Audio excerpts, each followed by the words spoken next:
Bonjour Anderson, j'espère que tu vas bien. Bonjour à tous. Cette petite vidéo, c'est pour répondre à ta question sur le scalping, il me semble, si tu cherches seulement 2-3 points par-ci par-là. Donc là, on est sur le CAC 40. On est sur le CAC 40, on va d'abord aller en hebdo. Je vais d'abord commencer par le swing trading et puis passer après par le scalping.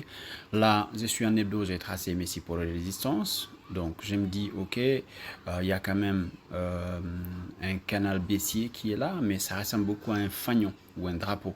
Pour ceux qui savent, pour ceux qui connaissent un peu. La tendance est haussière, donc ça forme un petit drapeau et puis après, il y aura une impulsion et puis le marché répart. Si jamais là, j'utilise l'indicateur Ishimoku, hein, je ne l'utilise pas souvent, mais il est très très bien pour ceux qui savent l'utiliser. Ok, donc là, je suis en hebdo et là, je viens en D1. J'ai mes supports de résistance ici et là, je vois plusieurs bougies.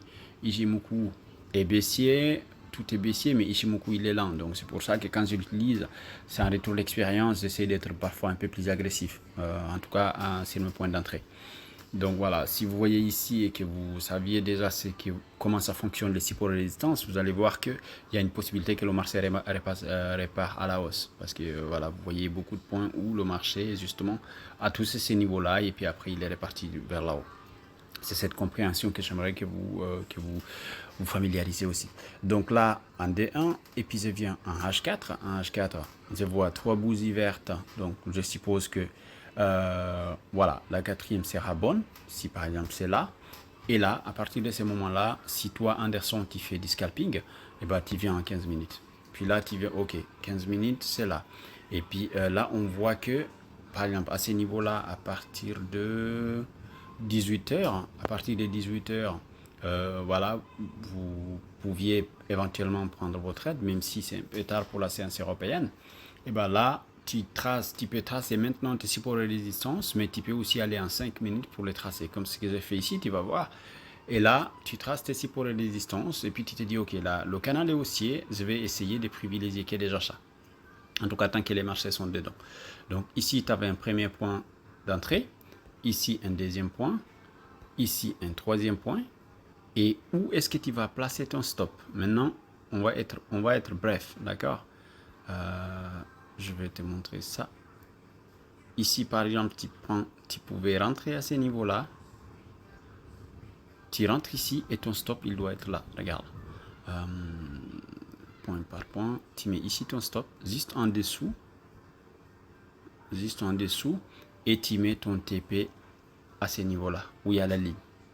Tu vois, comme ça, tu as au moins un ratio de 2, même si tu fais du scalping. C'est-à-dire, tu risques à peu près, allez, disons, 5 points pour gagner 10 points. Et tu continues comme ça. Et le deuxième, c'est là, à ce niveau-là, tu mets ici ton stop, juste en dessous de du support, et bah ton TP, tu le projettes où il y a la ligne. Donc là, au niveau de la ligne, tu vois.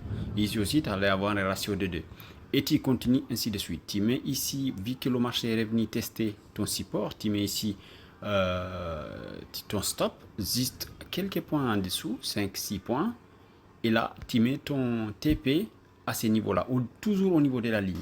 Mais vraiment, vraiment au niveau de la ligne et légèrement un peu plus écarté, parce que si les marchés continuent à grimper, eh ben, il ne va pas être tout droit. C'est toujours, il prend toujours l'élan droit, tu vois, et puis il monte légèrement. Parfois, ça peut prendre du temps hein, s'il n'y a pas assez de liquidité, mais vous allez voir que c'est raisonnable. Donc, à ce niveau-là, on voit que la bougie rouge, cette bougie rouge a cassé notre support, donc on considère que le marché risque de baisser. D'accord. Et puis là, on ne traite pas. Généralement, on laisse le marché faire le travail. Allez, ciao, ciao.